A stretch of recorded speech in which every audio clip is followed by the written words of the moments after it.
Sem muita demora, sem querer alongar demais, quero falar com você hoje a palavra de Deus, aquilo que Deus me revelou, aquilo que o Senhor trouxe ao meu coração. Eu quero trazer uma introdução para você, de que cada dia mais, o nosso mundo tem se tornado atraente aos nossos olhos carnais. Cada dia mais o mundo tem sido muito voltado para tirarmos da presença do Senhor. Os nossos olhos carnais estão voltados para esse mundo natural. Isso tudo que nós vemos aqui, tudo que nós enxergamos, os nossos olhos naturais estão vendo. Os nossos olhos espirituais, que tem que ser o que está nos guiando, luta contra os nossos olhos carnais. E todo dia se levanta também algumas estátuas na nossa frente. Mais para frente você vai entender porque que eu estou falando de estátua. Todo dia surge algo na nossa vida que nós temos que dar um jeito de derrubar, dar um jeito de vencer, dar um jeito de ir para frente e não olhar para trás, de caminharmos numa direção só, num caminho só, no que é Jesus. A tecnologia tem se avançado cada dia mais. Os recursos, o que a gente vê? A gente tem cada dia mais tecnologia em carros, as casas, tudo se tornando automatizadas, tudo sendo muito mais fácil o acesso. Você chega na sua casa, se você tiver uma Alexa, se você tiver até mesmo o seu celular, você fala, acender a luz se acende, apagar a luz apaga, tocar música, toca a música. Porque todo dia a tecnologia está dominando. Já agora aí tem a inteligência artificial. Inteligência artificial com todo o seu aparato, consegue trazer vozes que já nem existem mais, consegue criar textos para você, consegue te fazer inúmeras coisas. Você precisa de um contrato, coloca lá, faz um contrato, pega foto, transforma a foto de um jeito ou do outro. Então a gente vê isso tudo aí, cada dia mais, tudo se torna mais fácil apenas na palma da nossa mão, apenas com um clique. Com um clique nós fazemos inúmeras coisas. Então assim, com apenas um clique você recebe milhões, centenas de informação e você se torna um expert em determinado assunto. Você recebe, através do Google, um doutorado em determinada área. Você vira um médico, você vira um mecânico, você vira um sonoplasta, você vira um cantor, você vira o que você quiser. A tecnologia faz isso. Eu não estou aqui hoje para pregar contra a tecnologia, contra as mudanças tecnológicas, tá, gente? Até mesmo porque eu faço uso delas. Eu tenho lá a minha Alexa lá que pede para tocar música, eu tenho esses negócios. Nós estamos nesse mundo, a gente vai usar isso. Mas a forma é como nós estamos usando isso. A questão é o quanto nós usamos e como nós usamos. Para que nós usamos? O quão importante isso é para nós. O quão valioso isso é para nós. E aí lá em 1 João 5,19, não precisa abrir, eu vou ler para você aqui. Fala assim, sabemos que somos de Deus e que o mundo inteiro jaz do maligno. O mundo inteiro jaz do maligno. Nós somos de Deus. E aí, eu quis trazer o significado de jaz. Acredito que muitos já sabem. Mas o significado de jaz é o quê? Estar no chão, estar deitado, estar morto, imóvel, sepultado. Em Gênesis 3:6 a gente vê o pecado entrando na vida do homem, o pecado vindo para entrar e mudar a história. Mudar o contexto que foi feito lá, o principal. Aquilo que foi criado para ser perfeito. Deus fez o homem, fez o jardim, colocou o homem dentro do jardim, deu a direção para ele, cuide de tudo, dê nome, mas não coma daquele fruto. E aí por uma astúcia, a palavra de Deus fala, a serpente mais astuta dos animais convence a mulher a pegar o fruto. E aí a gente vê esse pecado entrando, a gente vê o pecado entrando e estragando, deturpando a vida do homem. Mudando o contexto todo. Surge a queda do homem e o mundo onde Deus havia feito para ser espiritualmente perfeito, uma conexão divina perfeita, se torna uma conexão imperfeita. Se torna uma conexão onde quebra-se um vínculo. Você tem entendimento agora do que é certo, do que é errado, do bem, do mal. Você recebe, nós recebemos, não é você não, né? Nós recebemos enfermidades, nós recebemos muitas outras coisas aí. Se a gente for numerar tudo que a gente recebeu, nós vamos ficar aqui muito tempo.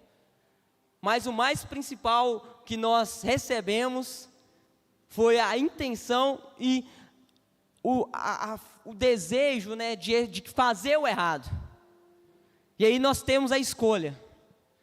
Nós passamos a partir deste momento que o pecado entra a ter o poder de escolha. Dia após dia, hora após hora, minuto a minuto, a nossa vida se tornou de escolhas. A nossa vida nos tornou de escolhas. Você está aqui, a escolha, você se render a Cristo, a escolha, você escolhe com quem você vai casar futuramente. Deus envia a pessoa e você ainda às vezes não aceita essa pessoa. Você quer escolher outra. Nossa vida é feita de escolha. Você escolhe se você vai sair daqui e vai comprar um hambúrguer. Você escolhe se você vai sair daqui e vai direto para sua casa. Você escolhe se você vai pecar. Você escolhe se você não vai pecar. Você sabia disso? A palavra de Deus fala que não sobreveio sobre vós nenhuma tentação que você possa resistir. Então você pode resistir. Você escolhe não pecar. Só que lembra que os nossos olhos carnais estão muito atentos ao mundo natural. E aí nós caímos neste degrau. Caímos nesse degrau onde a vontade da nossa carne é muito maior que a vontade do nosso espírito. Os nossos desejos carnais é muito maior.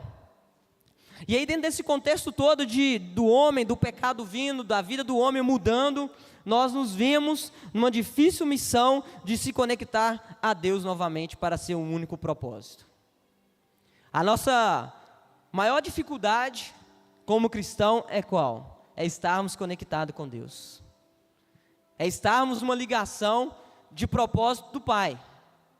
Porque é muito fácil a gente vir no culto, sentarmos numa cadeira, ir num GC, lermos a palavra, isso tudo é tranquilo. Mas e estar no propósito do Pai? Estar no propósito de Deus? Essa é uma dificuldade. Essa é uma missão onde nós temos que vencer e resistir todos os dias. Dia após dia a gente tem que caminhar, caminhar, caminhar, caminhar. E não olhar para trás. Não olhar para trás. Um instante que você olha para trás, um instante que aparece uma estátua na sua vida, você adora, você se curva, você cai, você desanima. E aí nós vamos para o texto central que eu quero ler com você, que é Daniel capítulo 3. Daniel capítulo 3, uma história que você já conhece.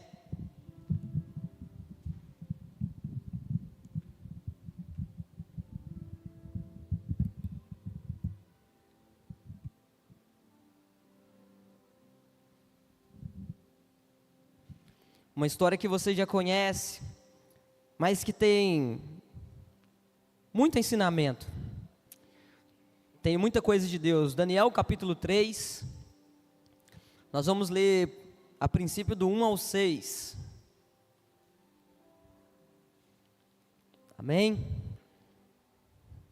Fala assim. Amém? Todos encontraram? Amém? Fala assim: o rei Nabucodonosor fez uma imagem de ouro que tinha 27 metros de altura e 2 metros e 70 de largura, que ele levantou na planície de Durã, na província da Babilônia.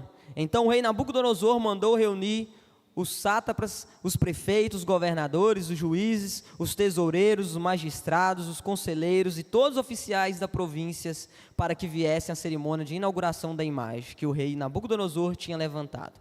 Então se reuniram os sátrapas, os prefeitos, os governadores, os juízes, os tesoureiros, os magistrados, os conselheiros e todos os oficiais das províncias para a cerimônia de inauguração da imagem que o rei Nabucodonosor tinha levantado. E ficaram em pé diante da imagem que Nabucodonosor tinha levantado. Nisto o arauto proclamou em alta voz: ordena-se a vocês, pessoas de todos os povos, nações e línguas, que no momento em que ouvirem o som da trombeta, da flauta, da harpa, da cítara, da lira, da gaita, de foles e de todo tipo de música, vocês se prostrem e adorem a imagem de ouro do rei Nabucodonosor. O rei Nabucodonosor levantou. 6. Quem não se prostrar e não adorar, será no mesmo instante lançado na fornalha de fogo ardente. Só até aí por enquanto. Nessa missão de nos conectarmos novamente com Deus, nós vivemos nesse contexto aqui, de pessoas que levantam estátuas. Pessoas que eu quero dizer o mundo. Nós estamos falando de um contexto da Babilônia, um contexto babilônico. E nós sabemos que nos últimos dias a Babilônia vai se levantar novamente. A Babilônia vai se erguer novamente. E nós não pensamos que é num futuro muito distante, porque é agora. A Babilônia já está aí. A Babilônia já está aí fora. Nós lutamos todo dia contra a Babilônia. Todo dia. Babilônia está aí. Atualmente, o mundo está como? Como Sodoma e Gomorra. A confusão solta. Muito contexto acontecendo parecido. Muita coisa acontecendo. Coisas que a Bíblia já relataram no Velho Testamento. De acontecimentos. Babilônia foi na onde? No Velho Testamento. Então, Babilônia já está aí novamente. E essa Babilônia vai se erguer com força total a qualquer instante. A qualquer momento ela vai vir de força sobrenatural. Ainda as coisas acontecem ainda por debaixo, que a gente não enxerga.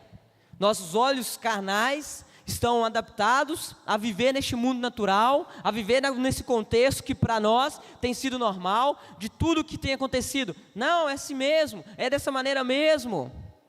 Você pensa que quando o rei Nabucodonosor quis levantar essa estátua, qual era a intenção dele?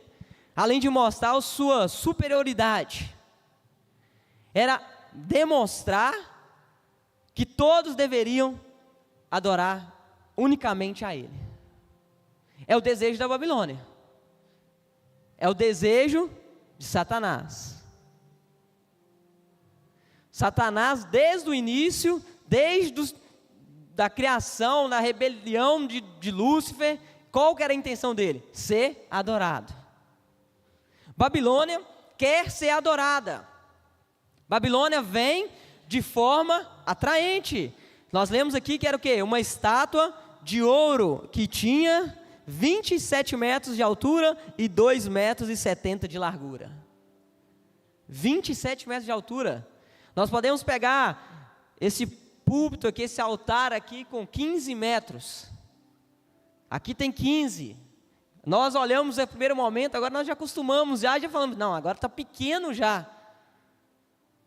Mas, a primeiro instante, nós olhamos e achamos isso aqui muito grande. Imagina 27 metros agora.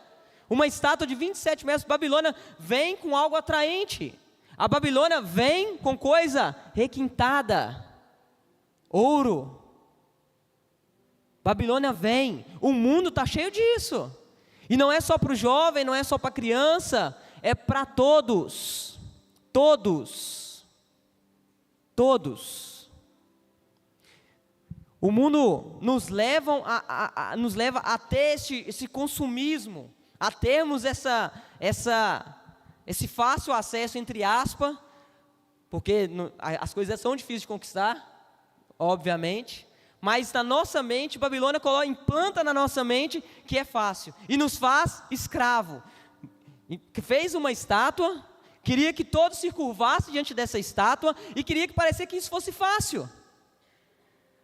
A ordem foi construir a estátua, todos vão vir, todo povo, nação, todo mundo vai vir e vai ter que me adorar. Quem não me adorar, vai ter uma punição. vai ter uma consequência. E o que o mundo hoje faz? O que a Babilônia atual faz? Você tem um carro muito bom, o mundo te aceita melhor, as pessoas te aceitam melhor. Você se veste muito bem, as pessoas te tratam melhor. Você chega num lugar, de qualquer maneira, você é julgado. As pessoas olham para você e te desprezam. A Babilônia quer te humilhar. A Babilônia quer te ver ajoelhado. A Babilônia quer te ver de cabeça baixa. A Babilônia quer te humilhar e você tem que abrir os seus olhos para isso. Você precisa abrir os seus olhos para não deixar a Babilônia para te dominar. Não pode. Nós, como os filhos de Deus, não podemos deixar a Babilônia erguer sobre nós. Não podemos deixar a Babilônia erguer nas escolas, no nosso trabalho, na nossa cidade. Nós não vamos aceitar a Babilônia reinar aqui. Na cidade de Timóteo, quem reina é o Jesus, amém? Quem reina na cidade, quem reina no distrito de Minas Gerais é Jesus. Babilônia não pode erguer altares aqui neste lugar. Babilônia não levanta estátuas aqui neste lugar. Não levanta. Nabucodonosor cai mesmo, porque existe Jesus, existe você que carrega o Espírito Santo e se levanta contra. Por isso, Babilônia não pode resistir. Não pode. As propostas são tentadoras. Algumas são ameaçadoras. Algumas são a ponto de tirar sua própria vida. Assim como essa da história que a gente está lendo agora. Babilônia vem com força total sobre a sua vida. Eu já tinha lido essa matéria há algum tempo atrás, mas essa semana essa matéria foi intensificada novamente, porque fizeram uma nova pesquisa, que é da juventude atual do mundo. De 37 países, fizeram uma pesquisa em 37 países, o Brasil é o 5º, onde a juventude não estuda e nem trabalha. Não sei se você chegou a ver. Já denominaram essa geração como a geração neném. Nem estuda e nem trabalha. A geração neném. Pensa se isso não é a Babilônia. A Babilônia querendo envergonhar o jovem, querendo envergonhar a juventude, querendo envergonhar a geração futura. Nós estamos falando de 37 países e o nosso país ocupa o 5º lugar. É inadmissível isso. Um país onde muitos se denominam cristãos. Nós não podemos estar nessa lista. Os nossos jovens têm que mudar. Os jovens da nossa igreja, os jovens da Família Viva, os jovens de Timóteo, os jovens de Minas Gerais, os jovens do Brasil precisam mudar. Babilônia não pode se levantar sobre eles. Não pode.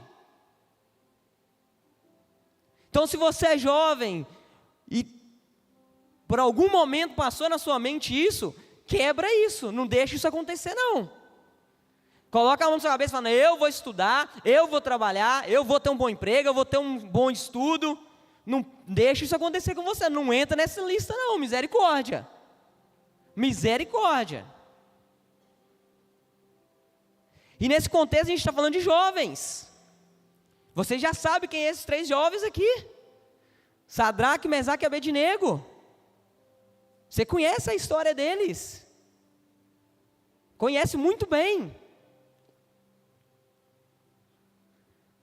Você já até sabe o final dessa história aqui que eu estou contando. Você já sabe. Mas como eu disse, tem coisas preciosas nesse texto. Tem algo precioso nesse texto. E aí eu quero ler com você, abre sua Bíblia novamente aí nesse texto aí mesmo. Capítulo 3, nós vamos ler agora do 8 ao 13.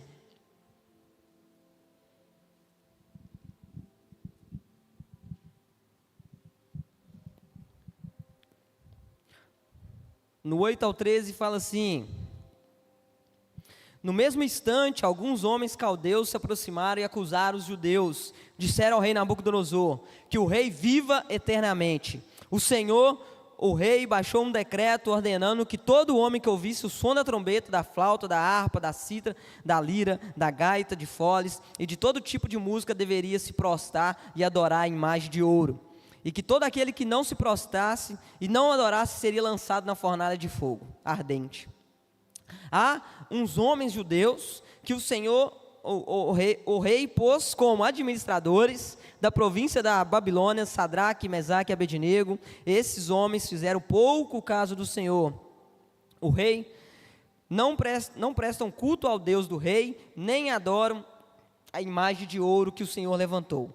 Então Nabucodonosor, irado e furioso, mandou chamar Sadraque, Mesaque e Abednego, e eles foram levados à presença do rei. Só até aí.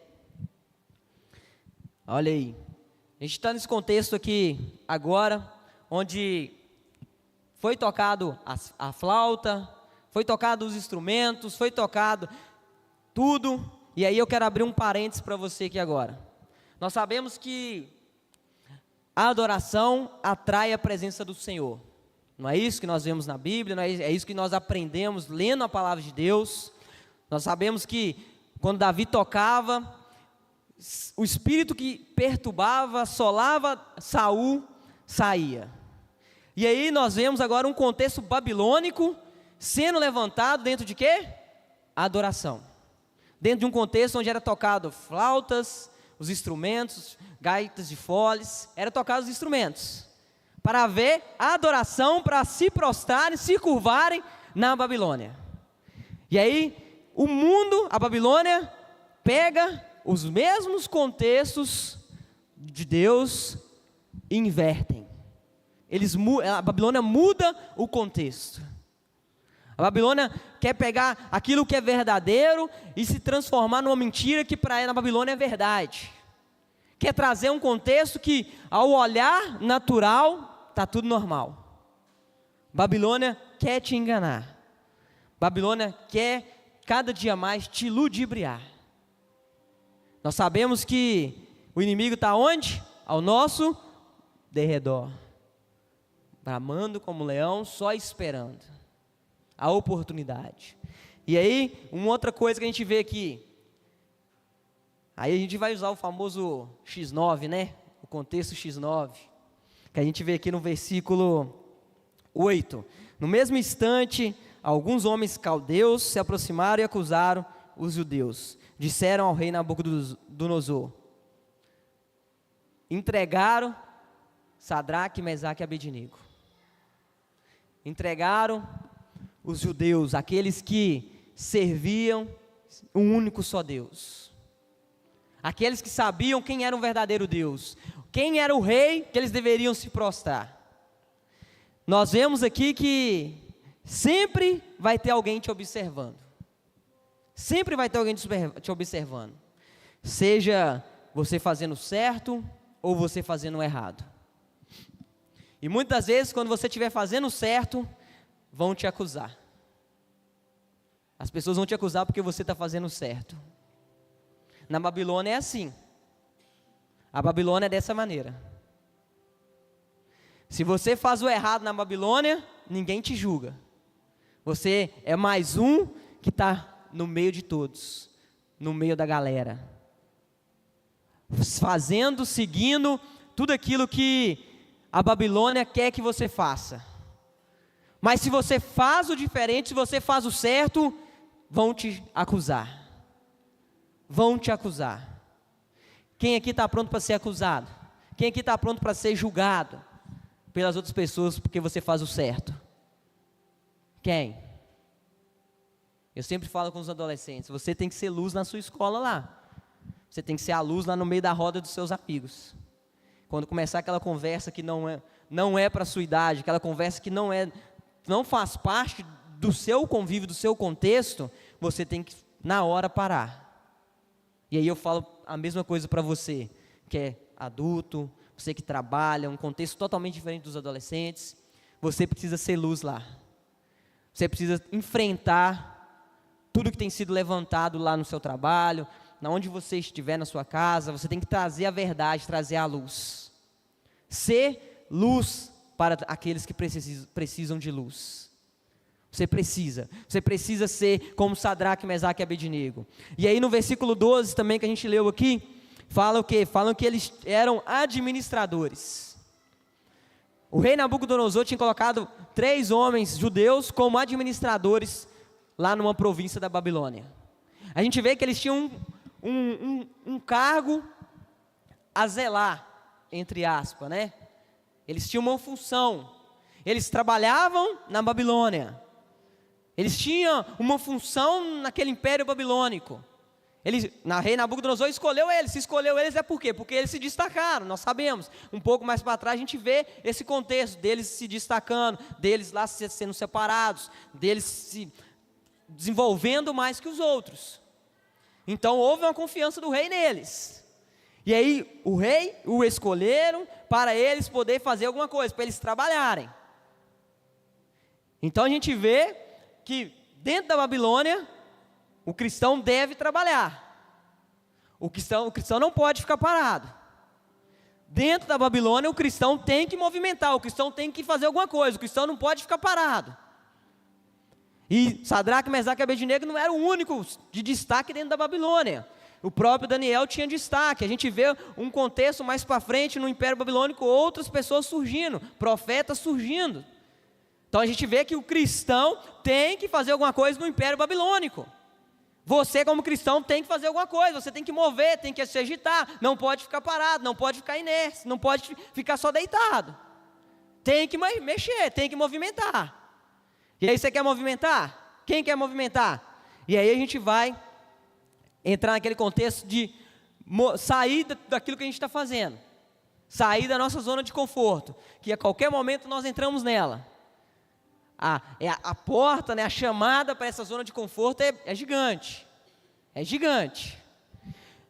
Nós estamos falando de um contexto babilônico onde dominou os judeus. Eles poderiam muito bem ficar desanimados. Vou fazer o quê? O que eu vou fazer nesse império? Já morreu tantas pessoas, o meu povo já foi chicoteado, meu povo já foi humilhado aqui, lá no deserto, os antepassados já sofreram com o povo no Egito, agora de novo nós caímos no outro império, vivemos uns 70 anos, 7 ciclos lá, rodando, levanta um juiz, cai de novo, levanta um juiz, cai de novo. Que vida é essa do judeu? O que eu vou caçar agora, fazer alguma coisa nesse império? Mas Deus tem promessa para o seu povo.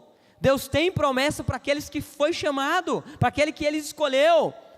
Nós somos o novo Israel de Deus, então nós devemos e temos que agir de tal, como tal. Não é ficar desanimado. Não é pensarmos que nós não podemos fazer nada. Não, já tem muita igreja, já tem, para que eu vou querer ser um pastor? Já tem muita. Não pense assim. Não pense. Para que eu vou querer ser um líder de GC? Para quê? Já tem aí na igreja um monte de GC. Para que eu vou querer isso? Não pensa que desse modo. Pensa que você é instrumento do Senhor para transformar vidas. E nós estamos falando de um contexto que o final é muito precioso. Um final sobrenatural. Não pelo milagre deles ter entrado dentro da fornalha e ter saído vivo. Não é por isso. Não é por isso. Isso foi algo bonito dentro da história? Foi maravilhoso. Ver que existe um Deus que zela, que guarda pelo seu povo. E lindo. Mas existe algo muito maior dentro disso tudo que aconteceu. Tem algo muito maior. E aí, eu quero ler com você agora, do 15 ao 20.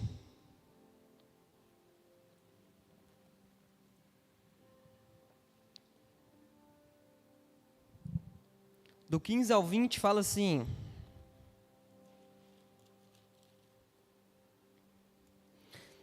agora, pois, se vocês estão prontos, quando ouvirem o som da trombeta, da flauta, da cítara, da harpa, da lira, da gaita de foles, prostrem-se e adorem a imagem que eu fiz. Mas se não o adorarem, serão no mesmo instante lançados na fornalha de fogo ardente. E quem é o Deus que os poderá livrar das minhas mãos? Sadraque, Mesaque e Abednego responderam ao rei: ó Nabucodonosor, quanto a isto, não precisamos nem responder. Se o nosso Deus, a quem servimos, quiser livrar-nos, Ele nos livrará da fornalha de fogo ardente das suas mãos, ó rei. E mesmo que Ele não nos livre, fique sabendo, ó rei, que não prestaremos culto aos seus deuses, nem adoraremos a imagem de ouro que o Senhor levantou. Então Nabucodonosor se encheu de fúria e o aspecto do seu rosto se alterou em relação a Sadraque, Mesaque e Abednego. Ordenou que se afastasse, que se esquentasse a fornalha 7 vezes mais do que de costume.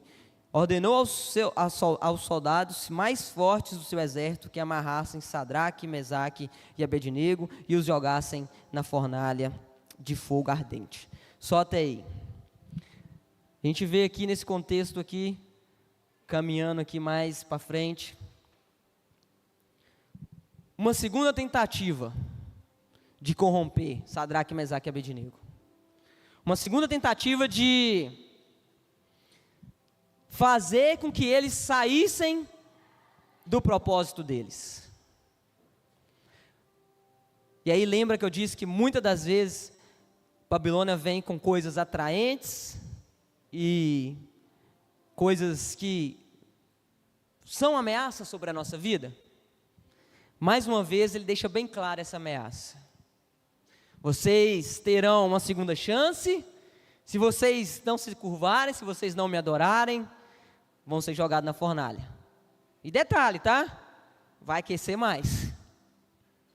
Se vocês iriam morrer com 10 segundos, vocês vão morrer agora com 3. Aumentou a pressão.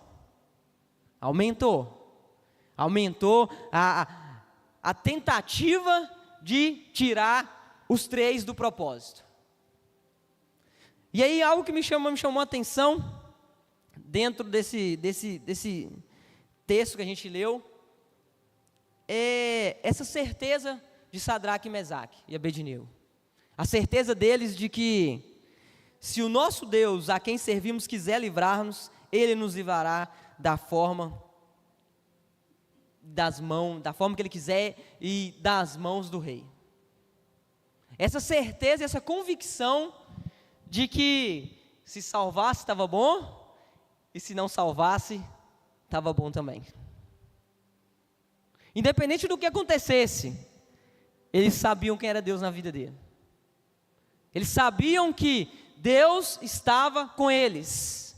Eles sabiam que, mesmo eles estando à beira da morte, o melhor quem faria era Deus. Quem faz o melhor é Deus. É Deus que faz o melhor para nós, não é eu, não é uma pessoa que vai fazer o melhor para mim, é Deus que faz o melhor para mim. Mas para Deus fazer o melhor para mim, eu preciso estar no propósito de Deus. A gente está falando de 3 jovens dentro de um contexto babilônico, mas era o propósito de Deus, deles estarem ali, deles serem administradores no Império Babilônico. Era o plano de Deus, eles estavam dentro daquilo que Deus tinha para eles. Só que muitas vezes na nossa vida, no nosso dia a dia, nós não queremos estar nesse propósito de Deus. Nós queremos estar no nosso propósito, naquilo que Deus já tem para a gente, aquilo que o Senhor já revelou para a gente, mas nós fugimos disso totalmente. Nós fazemos como Jonas. Saímos, não vamos agora, vamos depois, não vou fazer isso, não vou ter coragem, o Senhor levanta outro lá e faz, porque eu não vou. Mas gente, pessoas, nós no mundo todo, Deus escolheu cada um de nós e nos ativou com algo especial, vindo do trono do Senhor, para fazer algo específico para Ele. Para Ele. Nós somos totalmente diferentes um do outro, mas com um propósito em comum: salvar vidas, levar pessoas para Cristo, trazer pessoas para o reino de Jesus. É para isso. É para isso que nós estamos aqui, é para isso que nós transmitimos no YouTube, é para isso que tem centenas de igrejas na nossa cidade, é para isso. Para mudar a vida das pessoas, transformar vidas. Se não fosse para transformar vidas, você acha que Sadraque, Mesaque e Abednego eles teriam essa coragem de não se curvar? Eles tinham essa certeza de quem era Deus na vida deles e que eles não podiam fazer como os outros estavam fazendo. Você acha que não tinha judeu ali que se curvou? Não, gente, tinha. Você não acha que tinha algum povo ali que era o povo de Deus que se rendeu? Tinha. Nós vemos hoje o povo de Deus se deturpando na Babilônia que está aí fora. Tem um monte. Infelizmente tem um monte. Um monte que estão no corpo, né? Às vezes estão até no corpo, mas estão caindo nas atrações da Babilônia. Estão caindo, estão se curvando ante as estátuas que a Babilônia tem levantado. Tem. Sadraque, Mesaque e Abednego pensou o quê? Eu não vou me curvar, porque eu sei quem é meu Deus, eu sei quem é meu Senhor.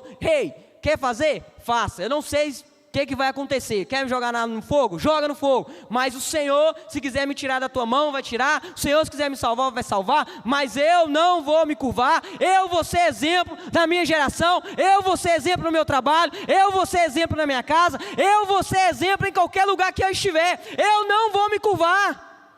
Não vou. É isso que estava no coração deles. É isso que estava na mente deles. É isso. É isso que está na nossa vida, no nosso coração, na nossa mente. Nós confiamos em Deus, cremos no Senhor Jesus Cristo, que morreu, ressuscitou, que vai voltar para nos buscar. Nós temos o Espírito Santo que habita em nós. Sadraque, Mesaque e Abednego não tinha Espírito Santo, não. Não tinha ninguém para vir dentro dele mesmo e falar assim: não faz isso não. Não faz isso não. Nós temos o Espírito Santo que nos dá o toque. E aí? Como é que vai ser? Nós vamos continuar sendo enganados pela Babilônia?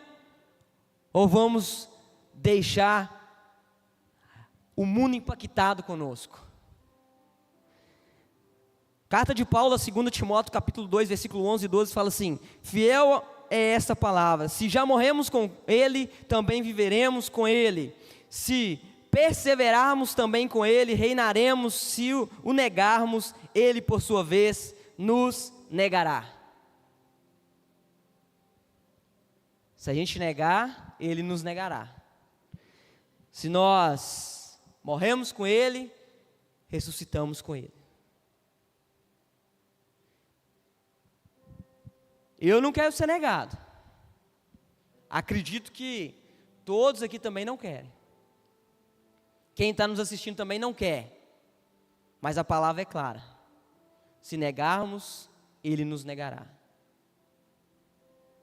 Se nós curvarmos, render a Babilônia, Ele vai tirar a mão. Vai tirar a mão sobre nós.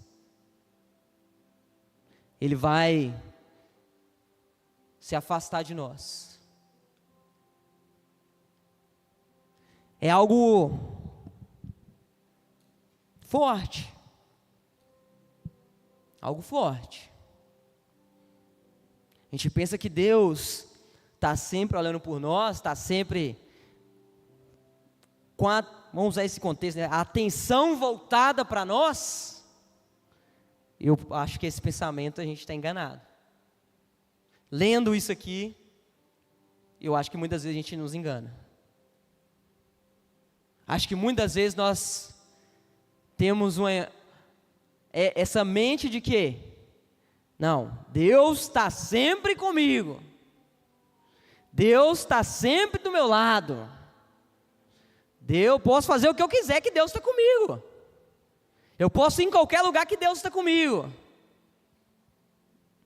Não é verdade. O contexto de Paulo aqui que ele usa para Timóteo é bem claro. E eu penso que se perseverarmos também com ele, reinaremos. Está falando da glória. Se o negarmos, ele por sua vez nos negará. Eu acho que é qualquer coisa. Se nós trocarmos Deus por uma TV, se nós trocarmos Deus, o lugar de Deus, até mesmo por um objeto, Deus já se afasta. Deus já te tira a sua mão. E aí nós vamos viver como? Sem Deus. Nós vamos viver como sem o Senhor aquele que, nosso Criador. Como que nós vamos viver? Como? Impossível. Impossível. Lá fora está cheio de pessoas que acham que dá para viver sem, mas não dá. É tudo ilusório. Babilônia é isso. Babilônia quer fazer você pensar isso. Aí outra coisa que me deixou pensativo também nesse contexto aqui, no versículo 19 fala assim: então Nabucodonosor se encheu de fúria, e o aspecto do seu rosto se alterou em relação a Sadraque, Mesaque e Abednego. Aí ele ordena que a fornalha é esquentada 7 vezes mais. Sabe quando você está vencendo as tentações, está indo, não está se deixando cair nas situações da vida, está vencendo, conseguindo ter um tempo de oração com Deus, ter o seu devocional, quando você está conseguindo ler a palavra, quando você está conseguindo ir todos os dias no GC, quando você está conseguindo ter mais frequência no culto, é assim que o inimigo fica para você. Ele muda o aspecto, ele muda o rosto. Nabucodonosor, manda aquecer a fornalha 7 vezes mais por fúria. E aí agora imagina você, nesse contexto que você está caminhando mais próximo de Deus, mais agarrado com Deus, imagina o inimigo. Imagina a ordem que o inimigo dá lá no inferno para você, para os diabos lá, para os espíritos lá. Imagina. As tentações aumentam, tudo vai ficando mais difícil, aquilo que parecia uma prova pequena se torna algo muito grande. Tudo para te derrubar, tudo para fazer você curvar, tudo para te tirar do propósito de Deus. Tudo. Mas aí nós temos que ter coragem de não deixar isso nos tirar da rota principal. Não deixar isso nos levar para o caminho da Babilônia. E aí eu quero ler com você agora, do 23 ao 27. O 23 ao 27 fala assim: e os 3 homens, Sadraque, Mesaque e Abednego, caíram amarrados dentro da fornalha de fogo ardente. Em seguida o rei Nabucodonosor, muito espantado, se levantou depressa e perguntou aos seus conselheiros. Aí começa a mudança no contexto todo. Propósito aí, ó. Não eram 3 homens que amarramos e jogamos no fogo? Eles responderam: é verdade, ó rei. Mas o rei disse: eu, porém, estou vendo 4 homens soltos andando no meio do fogo. Não sofreram nenhum dano, e o aspecto do 4º homem é semelhante a um filho dos deuses. Então Nabucodonosor se aproximou da porta da fornalha de fogo ardente e gritou: Sadraque, Mesaque e Abednego, servos do Deus Altíssimo, venham para fora, venham cá. Então Sadraque, Mesaque e Abednego saíram do meio do fogo. Só até aí. Lembra que eu disse que Sadraque, Mesaque e Abednego tinham um propósito? Tinha um porquê, um motivo deles não se curvarem, além deles ter essa certeza de quem era Deus na vida deles? O mesmo rei que mandou lançar eles na fornalha, vê 4 homens, e o mesmo rei tira eles da fornalha. pede eles para saírem. Pede eles para virem para fora. Pede para sair lá de dentro e eles saem com vida. E aí, aquele rei que tinha criado uma estátua para ser adorada, reconhece quem deve ser o verdadeiro rei que tem que ser adorado. Que ele grita assim: Sadraque, Mesaque e Abednego, servos do Deus Altíssimo. Na mesmo instante que ele vê 4 pessoas dentro da fornalha, ele reconhece quem é Deus. A Babilônia vai se prostrar diante de Deus. O mundo vai se prostrar diante de Deus. Mas para o mundo se prostrar diante de Deus, precisa de levantar Sadraque, Mesaques e Abednegos. E esses Sadraques, Mesaques e Abednegos têm que estar com Jesus. Tem que estar com Jesus. Não adianta falar e querer ir sozinho. Eu vou mudar o mundo. Você não vai mudar o mundo. Você não vai. Jesus muda o mundo. Jesus mudou o mundo há 2000 anos atrás. Mudou a história. Nos trouxe para esses dias. O dia do livre acesso, o dia da conexão com Deus, de estar na nossa casa, de estarmos reunidos, orando, adorando, louvando, glorificando. E aí, mais para frente, rei Nabucodonosor diz assim, no versículo 28, bendito seja o Deus de Sadraque, Mesaque e Abednego, que enviou o seu anjo e livrou os seus servos que confiaram nele, pois não quiseram cumprir a palavra do rei, preferindo entregar o seu corpo a servir e adorar um Deus que não era o Deus deles. Olha que magnífico. O rei que queria ser adorado, reconhece o Deus Altíssimo, exalta o Deus Altíssimo, e ainda engrandece Sadraque, Mesaque e Abednego, por não ter adorado a estátua e o rei, que era ele. Olha que magnífico. Como eu disse, esse contexto todo do milagre, de entrar na fornalha, de andar pelo fogo, estarem amarrados pelos homens mais fortes, impossível de soltar, e no final eles saírem, é magnífico, lindo, extraordinário, milagre do Senhor. Mas ver o rei se rendendo a Deus é muito maior. Por quê? Porque Cristo ama as vidas, Cristo ama as pessoas, Cristo quer salvar vidas. Sadraque, Mesaque e Abednego foi usado, entrou na fornalha, pegaram fogo, não morreram, para salvar o rei Nabucodonosor. Talvez tenha um rei que precisa ser salvo, e você é Sadraque, Mesaque e Abednego. Então abre a sua visão, abre os seus olhos, vê isso. Por que eu estou aqui? Por que eu estou sofrendo? Deus, me tira daqui. Primeiro pergunto, Deus, por que eu estou aqui? É para salvar alguém? É para curar alguém? Qual o propósito que eu estou aqui? Por quê? É para isso que a gente tem que viver. É para pegar fogo? Pega fogo. É para cair na cova dos leões? Cai na cova dos leões. É para ter que entrar no barco e ir? Entra no barco e vai. Vai. Para de ficar com medo. É palavra do Senhor. Ide pelas nações, pregando, batizando em nome do Pai, do Filho e do Espírito Santo. Mateus, final de Mateus 28, 18. Finalzinho, palavras de Jesus. Grande comissão.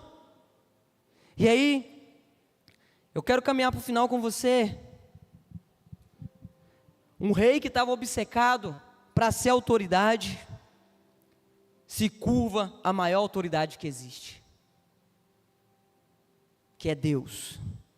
Deus que está sobre todos os reis. É o rei que está aqui, é o rei que reina em nossa vida, é o rei. Este rei que tem que reinar na nossa vida. Não é a Babilônia que tem que ditar o que nós vamos fazer, mas é Jesus. Não é a Babilônia. Não é o mundo que tem que ditar o que a gente vai comprar. Não é. Não é o mundo que vai ditar como que tem que ser a igreja, como que tem que ser o formato do culto. É Jesus. É Jesus.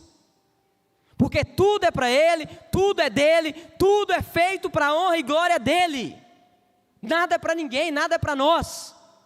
Tudo é dEle. É Jesus no início, é Jesus no meio, é Jesus no fim. É Jesus. É Jesus. Romanos 14, versículos 7 e 8 fala assim: porque nenhum de nós vive para si mesmo, nem morre para si. Porque se vivemos, é para o Senhor que vivemos. Se morremos, é para o Senhor que morremos. Quer pois vivamos ou morremos, somos do Senhor.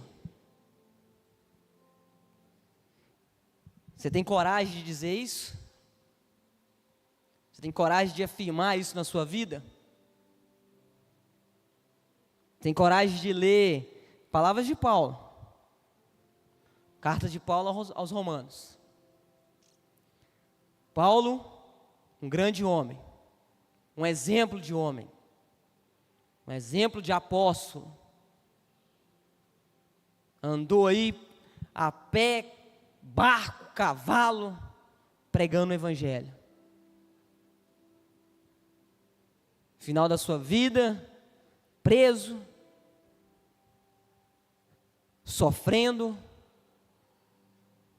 soube o que é ter dinheiro, soube o que é não ter dinheiro, soube o que é comer, soube o que é passar fome, soube o que é enxergar, soube o que não é enxergar, picado de cobra, inúmeras coisas aí.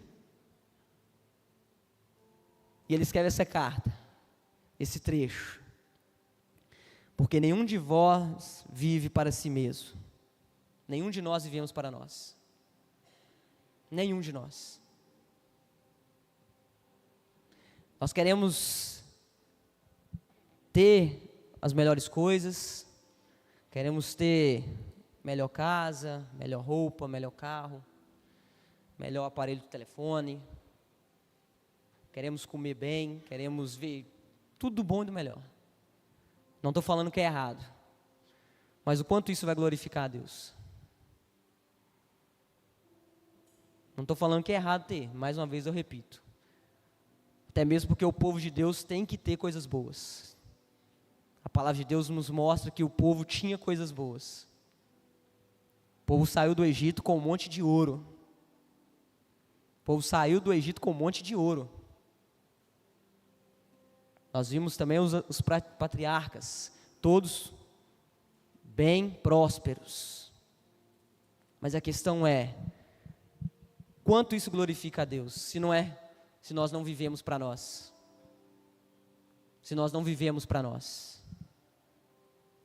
Se nós vivemos para o Senhor e exaltamos o nome do Senhor em tudo aquilo que nós temos. Então, talvez você não tenha o melhor de tudo ainda, mas o que você tem, zele por ele, porque você vive para o Senhor.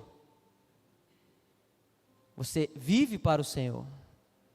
Então, talvez você tenha hoje um celular, um carro, a sua casa, às vezes você até olha e fala, não é essa casa que eu queria, mas cuide bem de tudo aquilo que o Senhor tem te dado. Cuide bem de tudo aquilo.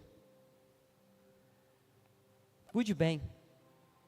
Porque não é para você. Você não vive para você. Você vive para o Senhor. É para Cristo. Seu modo de agir, de falar, de vestir tem que ser para o Senhor. Tem que ser. É para o Senhor. É para Deus. Se embeleze para o Senhor, aí serve para todos. Assim, vai vir para o culto, vista-se melhor, pega o melhor para o Senhor. Você vai ofertar, hoje é com Pix, né? Mas ainda alguém tem cédula ainda, pega a melhor cédula que você tem, é para o Senhor, de modo digno para o Senhor. Você tem um carro, anda com ele lá, limpinho, bonito, cheiroso, para os irmãos olhar para você e falar, olha só, o carrinho dele pode até não ser um carro do ano, mas olha como é que fica sempre bonito, sempre limpo. Deus é exaltado nisso, o Senhor é exaltado nisso. Sadraque, Mesaque e Abednego não estavam vestindo as melhores roupas, porque eles estavam num contexto muito precário. Eles eram administradores? Eram. Estavam numa condição, não sei, na época quanto ganhava um administrador lá desse serviço, dessa função deles. Não sei nem se eles recebiam, né? Talvez só colocaram eles lá, mas vou te dar comida e água aí, você cuida disso daí, e é isso mesmo, você está aqui para ser escravo. Mas eles exaltavam o nome de Deus do modo digno de falar, de não se curvar, de não se render, não se deixar levar pela Babilônia. Babilônia quer te consumir dia após dia, com uma ameaça, duas ameaças, mas não deixe ela te confrontar. Quando ela vier, você faça como Sadraque, Mesaque e Abednego. Se o nosso Deus, a quem servimos, quiser nos livrar, Ele nos livrará da fornalha. Se o Deus que nós servimos quiser nos livrar, Ele nos livrará. Se Ele quiser, se Ele achar que é a hora, eu vou morrer por Ele. Mas se Ele achar que eu devo viver para que o nome dEle seja exaltado, eu vou servir esse propósito. Não deixe a Babilônia te enganar. Não deixe. Não deixe mesmo. Antes de eu ser convidado para poder estar aqui, eu já tinha tido esse tema, dessa palavra. Eu pensei que era para algum contexto com a juventude, algum contexto com os jovens, mas isso foi quando o bispo me falou na semana passada. O único tema que eu pensava era este. Era o único texto que eu já tinha começado a criar, e Deus falou fortemente no meu coração que era para hoje, que era para esse domingo, para quem estivesse aqui, para quem estivesse online acompanhando, porque existem pessoas que estão sendo enganadas pela Babilônia, tem pessoas que estão caindo nesse brilho da estátua da Babilônia. Tanto que o tema dessa palavra, no final a gente fala o tema, né? É tchau Babilônia. Então hoje é dia de você sair da Babilônia. Não voltar mais. Não voltar. Hoje você vai sair daqui, não vai olhar para trás, não vai se encantar com a estátua, não vai se amedrontar com as ameaças do reinado da besta lá fora, da Babilônia. O louvor, se quiser subir.